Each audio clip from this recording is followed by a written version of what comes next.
என்ன தெரிகிறது?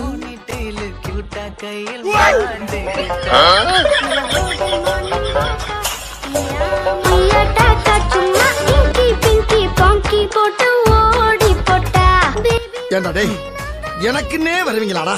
ஏன்ட்ட சரசம் பண்றக்கே வாட்டாப்பே உங்களை பெற்றுறாங்களா?